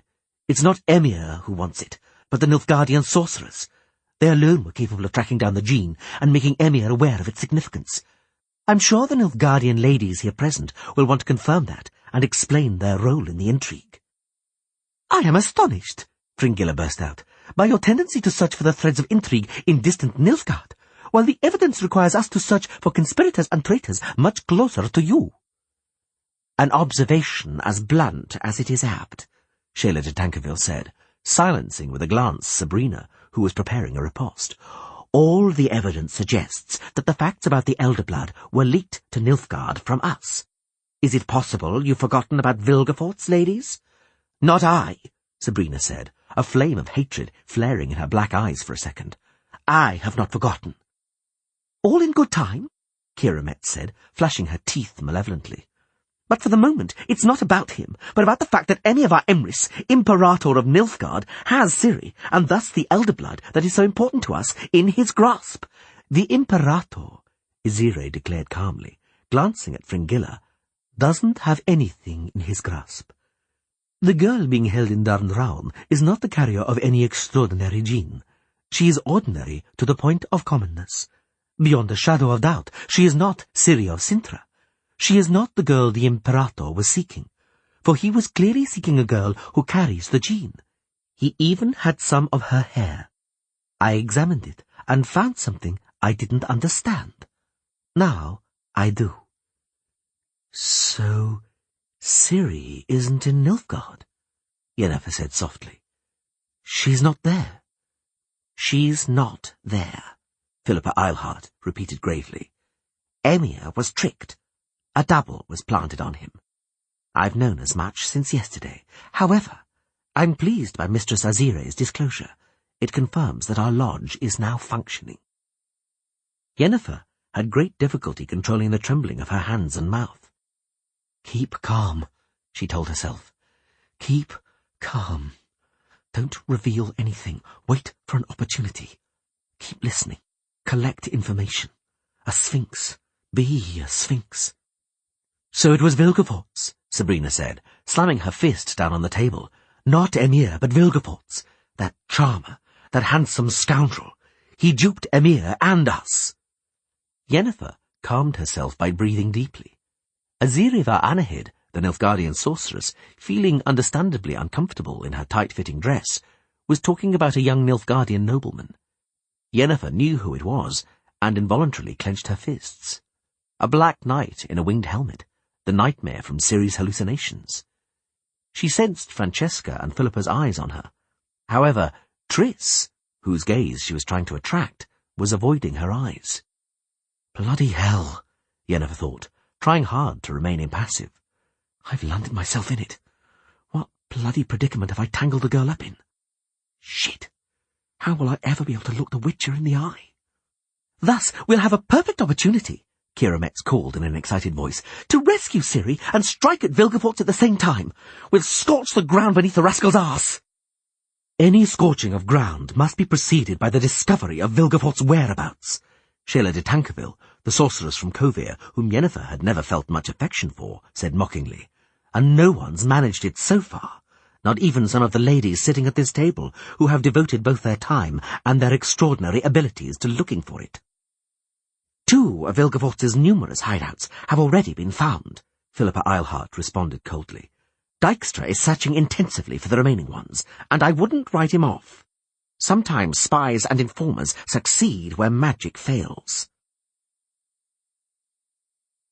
One of the agents accompanying Dijkstra looked into the dungeon, stepped back sharply, leant against the wall, and went as white as a sheet, looking as though he would faint at any moment. Dijkstra made a mental note to transfer the milksop to office work, but when he looked into the cell himself, he changed his mind. He felt his bile rising. He couldn't embarrass himself in front of his subordinates, however. He unhurriedly removed a perfumed handkerchief from his pocket, held it against his nose and mouth, and leant over the naked corpse lying on the stone floor. "Belly and womb cut open," he diagnosed, struggling to maintain his calm and a cold tone. "Very skillfully, as if by a surgeon's hand. The fetus was removed from the girl. She was alive when they did it, but it was not done here. Are all of them like that? Lennep, I'm talking to you." "No," the agent said with a shudder, tearing his eyes away from the corpse. "The others had been garroted. They weren't pregnant. But we shall perform post-mortems." "How many were found in total?" "Apart from this one, 4. We haven't managed to identify any of them." "That's not true," Dijkstra counted from behind his handkerchief. "I've already managed to identify this one. It's Jolie, the youngest daughter of Count Lanier, the girl who disappeared without a trace a year ago. I'll take a glance at the other ones." "Some of them are partially burnt," Lennep said. "They will be difficult to identify. But, sire, apart from this, we found—" "Speak! Don't stammer!" "There are bones in that well," the agent said, pointing at a hole gaping in the floor. "A large quantity of bones. We have not removed or examined them, but we can be sure they all belonged to young women. Were we to ask sorcerers for aid, we might be able to identify them, and inform those parents who are still looking for their missing daughters." "Under no circumstances," Dijkstra said, swinging round. "Not a word about what we found here to anyone, particularly not to any mages. I'm beginning to lose faith in them after what I've seen here. Lennep, have the upper levels been thoroughly searched? Has nothing been found that might help us in our quest?" "Nothing, sire," Lennep said, and lowered his head. "As soon as we received word, we rushed to the castle, but we arrived too late. Everything had burnt down, consumed by a fearful conflagration. Magical, without any doubt. Only here, in the dungeons, did the spell not destroy everything. I don't know why." "But I do. The fuse wasn't lit by Vilgefortz, but by Ryance or another of the sorcerer's factotums. Vilgefortz wouldn't have made such a mistake. He wouldn't have left anything but the soot on the walls. Oh, yes, he knows that fire purifies and covers tracks. Indeed it does, Lennet muttered. There isn't even any evidence that Vilgefortz was here at all. Then fabricate some, Dijkstra said, removing the handkerchief from his face. Must I teach you how it's done? I know that Vilgefortz was here. Did anything else survive in the dungeons apart from the corpses? What's behind that iron door? Step this way, sire, the agent said, taking a torch from one of the assistants. I will show you. There was no doubt that the magical spark which had been meant to turn everything in the dungeon to ashes had been placed right there, in the spacious chamber behind the iron door. An error in the spell had largely thwarted the plan, but the fire had still been powerful and fierce. The flames had charred the shelves occupying one of the walls, destroyed and fused the glass vessels, turning everything into a stinking mass. The only thing left unaffected in the chamber was a table with a metal top and 2 curious chairs set into the floor.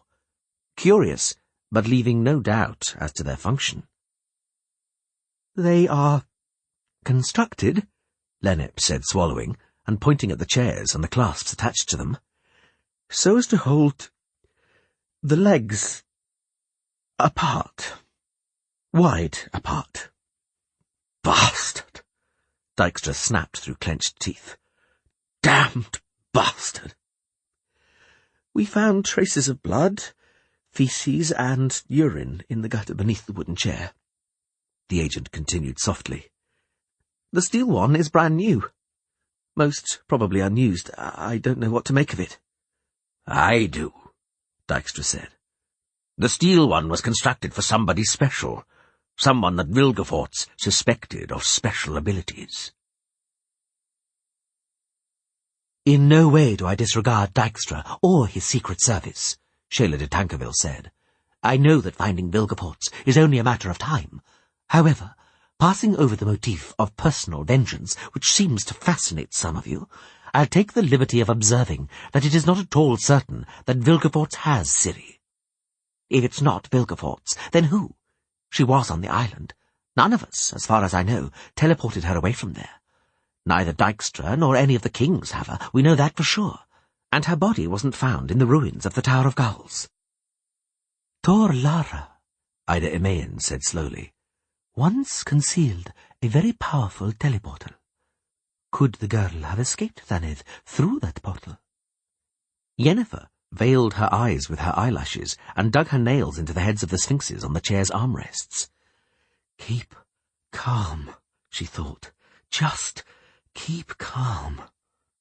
She felt Margarita's eyes on her, but did not raise her head. If Ciri entered the teleportal in the Tower of Gulls, the Rectoress of Aretusa said, in a slightly altered voice, I fear we can forget our plans and projects. We may never see Ciri again. The now destroyed portal of Tor Lara was damaged. It's warped. Lethal. What are we talking about here? Sabrina exploded. In order to uncover the teleportal in the tower, in order to see it at all, would require 4th-level magic, and the abilities of a Grand Master would be necessary to activate the portal. I don't know if Vilgefortz is capable of that, never mind a 15-year-old filly. How can you even imagine something like that? Who is this girl, in your opinion? What potential does she hold? Is it so important? Stefan Skellen, also called Tornial, the coroner of Imperator Emir var Emreis, said, stretching. What potential she holds, Master Bonnot? Or even, if any. I'd rather she wasn't around at all, and I'm paying you 100 florins to make my wish come true. If you want, examine her, after killing her, or before, up to you. Either way the fee won't change, I give you my solemn word. And were I to supply her alive? It still won't. The man called Bonnat twisted his grey whiskers. He was of immense height, but as bony as a skeleton. His other hand rested on his sword the entire time, as though he wanted to hide the ornate pommel of the hilt from Skellen's eyes. Am I to bring you her head? No, Tornial said, wincing. Why would I want her head? To preserve in honey? As proof. I'll take you at your word. You are well known for your reliability, Bonnat. Thank you for the recognition, the bounty hunter said, and smiled. At the sight of his smile, Skellen, who had 20 armed men waiting outside the tavern, felt a shiver running down his spine. "Rarely received, although well-deserved. I have to bring the barons and the lords of Van Hagens the heads of all the rats I catch, or they won't pay. If you have no need of Folker's head, you won't, I imagine, have anything against my adding it to the set." "To claim the other reward? What about your professional ethics?" "Honored sir," Bonnard said, narrowing his eyes, "I am not paid for killing, but for the service I render by killing. A service I'll be rendering both you and the Van Hagens." "Fair enough," Tawny Owl agreed. "Do whatever you think's right. When can I expect you to collect the bounty money?" "Soon." "Meaning?" "The rats are heading for the bandits' trail, with plans to winter in the mountains. I'll cut off their route. 20 days, no more." "Are you certain of the route they're taking?" "They've been seen near Fen Aspra, when they rode the convoy and 2 merchants. They've been prowling near Taifi. Then they stopped off at Druich for one night, to dance at the village fair. They finally ended up in Laredo, where your Falca hacked the fellow to pieces, in such a fashion that they're still talking about it through chattering teeth. Which is why I asked what there is to this Falca."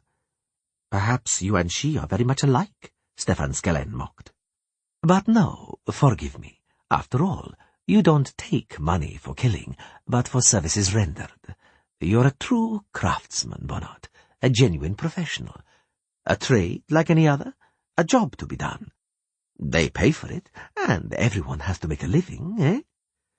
The bounty hunter looked at him long and hard, until Tawny Owl's smirk finally vanished. "Indeed," he said.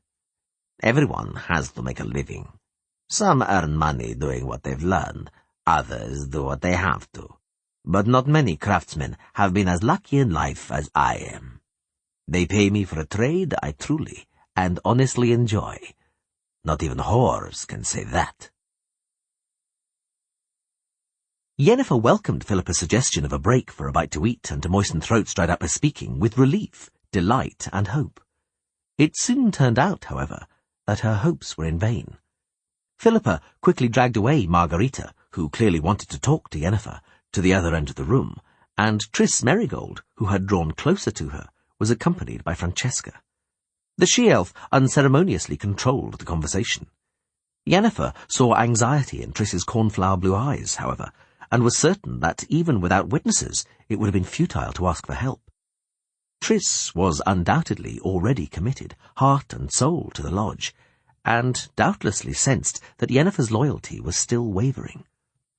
Triss tried to cheer her up by assuring her that Geralt, safe in Brokilon, was returning to health thanks to the Dryad's efforts. As usual, she blushed at the mention of his name. He must have pleased her back then, Yennefer thought, not without malice. She had never known anyone like him before, and she won't forget him in a hurry, and a good thing too. She dismissed the revelations with an apparently indifferent shrug of her shoulders. She wasn't concerned by the fact that neither Triss nor Francesca believed her indifference. She wanted to be alone, and wanted them to see that. They did just that. She stood at the far end of the food table, devoting herself to oysters. She ate, cautiously, still in pain from her compression. She was reluctant to drink wine, not knowing how she might react. "Yennefer?" She turned around. Fringilla Vigo smiled faintly, looking down at the short knife Yennefer was gripping tightly. "I can see and sense," she said, "that you'd rather prize me open than that oyster. Still no love lost?" "The lodge," Yennefer replied coolly, "demands mutual loyalty. Friendship is not compulsory." "It isn't, and shouldn't be," the Nilfgaardian sorceress said, and looked around the chamber. "Friendship is either the result of a lengthy process or is spontaneous." "The same goes for enmity," Yennefer said, opening the oyster and swallowing the contents along with some seawater.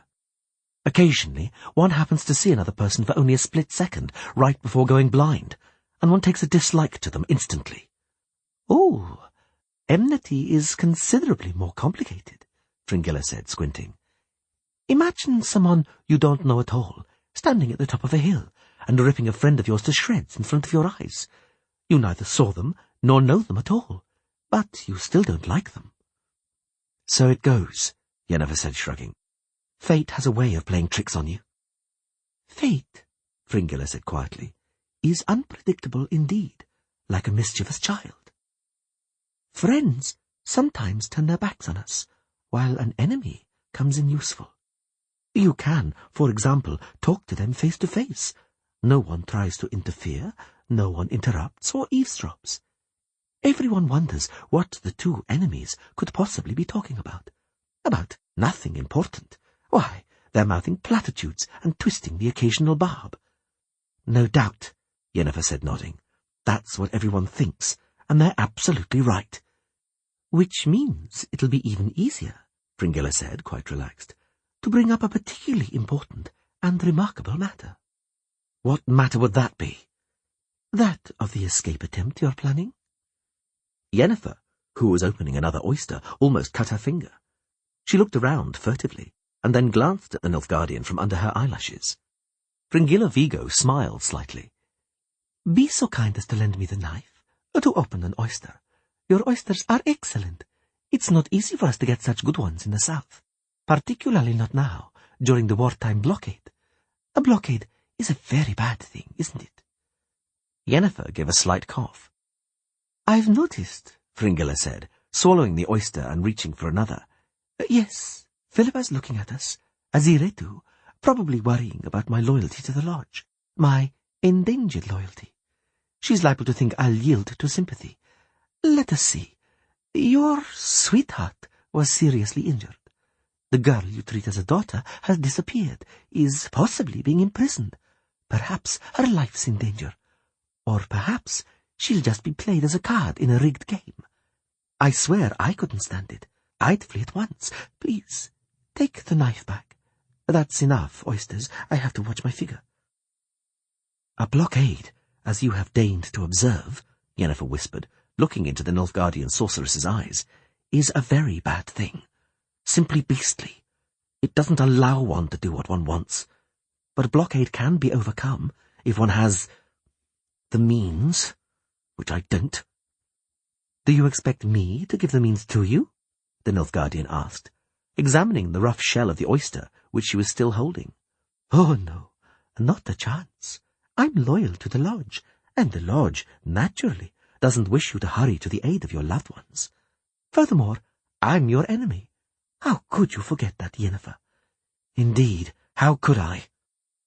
I would warn a friend, Fringilla said quietly, that even if she were in possession of the components for teleportation spells, she wouldn't be able to break the blockade undetected.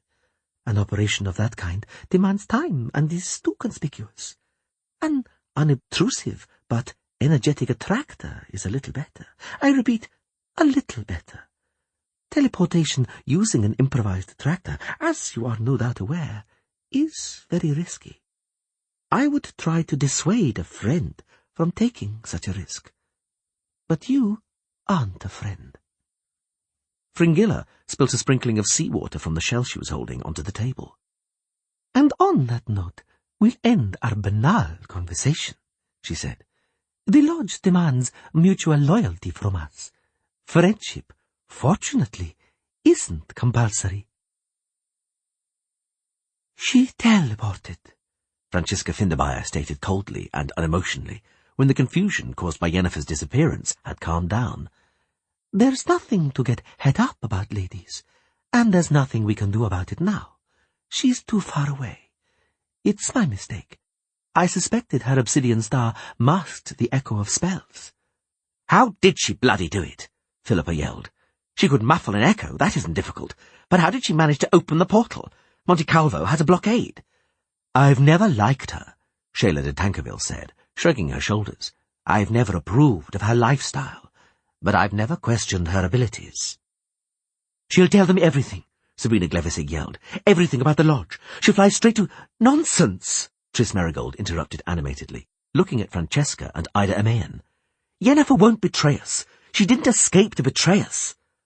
Triss is right, Margarita Lozantila added, backing her up. I know why she escaped, and who she wants to rescue. I've seen them, she and Ciri together, and I understand. But I don't understand any of this, Sabrina yelled, and everything became heated again. Azire var Anahid, leant towards her friend. "I won't ask why you did it," she whispered. "I won't ask you how you did it. I'll only ask, where is she headed?" Fringilla Vigo smiled faintly, stroking the carved head of the Sphinx on the chair's armrest with her fingers. "And how could I possibly know?" she whispered back. "Which coast these oysters came from?" Eithlina, actually Eithlina Egli, daughter of Avanian, the legendary elven healer, astrologist and soothsayer, famous for her predictions and prophecies, of which Ein Eithlina Spiath, Eithlina's prophecy, is the best known. It has been written down many times and published in numerous forms. The prophecy enjoyed great popularity at certain moments, and the commentaries, clues, and clarifications appended to it adapted the text to contemporary events, which strengthened convictions about its great clairvoyance. In particular, it is believed Eithlina predicted the Northern Wars, 1239 to 1268, the Great Plagues, 1268, 1272, and 1294, the Bloody War of the Two Unicorns, 1309 to 1318, and the Heiress invasion, 1350. Eithlina was also supposed to have prophesied the climatic changes observed from the end of the 13th century, known as the Great Frost, which superstition always claimed was a sign of the end of the world and linked to the prophesied coming of the destroyer, QV. This passage from Eithlina's prophecy gave rise to the infamous witch hunts, 1272 to 76, and contributed to the deaths of many women and unfortunate girls mistaken for the incarnation of the destroyer. Today, Eithlina is regarded by many scholars as a legendary figure, and her prophecies as very recently fabricated apocrypha and a cunning literary fraud. Effenberg and Talbot, Encyclopaedia Maxima Mundi, Volume 10.